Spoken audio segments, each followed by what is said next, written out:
Au Rwanda, cet homme est considéré comme le libérateur du pays depuis la fin du génocide des Tutsis. À la tête de l'État depuis près de 30 ans, Paul Kagame est pourtant un leader autoritaire dont le régime est critiqué pour ses dérives. L'enquête Rwanda Classified, réalisée par Le Monde et le collectif de journalistes internationaux Forbidden Stories, révèle les travers d'une politique répressive qui ne laisse quasiment aucune place à l'opposition. La trajectoire de Paul Kagame est intimement liée à l'histoire tragique du Rwanda. Né en 1957 à Rwango, il a 4 ans quand sa famille fuit le pays, déjà marqué par des violences contre la minorité Tutsi. Cette communauté, à laquelle appartient Paul Kagame, est persécutée par une partie de la population Hutu, majoritaire au Rwanda. C'est donc en Ouganda qu'il grandit, dans des camps de réfugiés Tutsi, et qu'il prend les armes. À la fin des années 70, il a la vingtaine quand il intègre la guérilla ougandaise National Resistance Army et s'allie à Fred Rwigema, lui aussi réfugié, et figure emblématique de la lutte armée. Ensemble, ils fondent en 1987 le Front patriotique rwandais, une structure politico-militaire qui veut renverser le régime extrémiste Hutu de Kigali. Le 1er octobre 1990, le FPR attaque le Rwanda. S'ensuivent la guerre civile, puis le génocide des Tutsis en 1994. Entre 800 000 et 1 million de personnes sont tuées en 3 mois. C'est Paul Kagame et son Front patriotique rwandais qui mettent fin aux crimes de masse en gagnant la guerre civile. L'ancien guerriero devient vice-président en 1994, puis est élu président du Rwanda par le Parlement en 2000.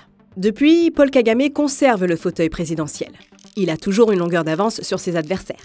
Et à chaque fois, il est élu avec plus de 90% des voix et une forte participation. Et ça, c'est en partie parce que les voix dissidentes sont intimidées par le régime, à commencer par les journalistes, dont l'espace d'expression est très limité. Par exemple, le journaliste Dieudonné Nyongtsenga, connu pour critiquer le gouvernement sur YouTube, est incarcéré depuis 2021 dans des conditions qualifiées d'inhumaines par l'ONG Human Rights Watch. D'autres sont morts dans des circonstances suspectes, comme le journaliste indépendant John Williams Ntwali, mort en 2023. Un rapport récent de Human Rights Watch estime que le bilan du Rwanda en matière de liberté de la presse continuera très probablement à se détériorer. Et en plus de ça, l'opposition est persécutée. Par exemple, Frank Habineza, du Democratic Green Party of Rwanda et candidat à la présidentielle 2024, a reçu plusieurs menaces anonymes. Il s'était même exilé en Suède en 2010, à la suite de la mort suspecte de l'ancien vice-président de son parti, avant de revenir plus tard au Rwanda.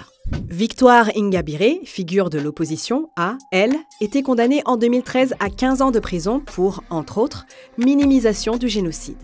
Elle avait demandé en 2010 que les auteurs de crimes contre les Hutus soient aussi jugés.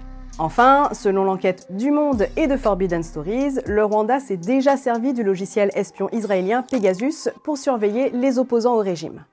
Depuis son arrivée au pouvoir, Paul Kagame a métamorphosé le Rwanda. Le pays est en effet devenu stable, bien que pauvre, mais en fort développement. Et le chef de l'État fait tout pour que le Rwanda devienne un acteur incontournable sur la scène internationale. Bon, le règne de Paul Kagame peut durer encore quelques temps. Grâce à une réforme constitutionnelle de 2015, qui a permis de remettre à zéro son nombre de mandats, il pourrait rester à la tête du pays pour 2 présidences supplémentaires, donc jusqu'en 2034.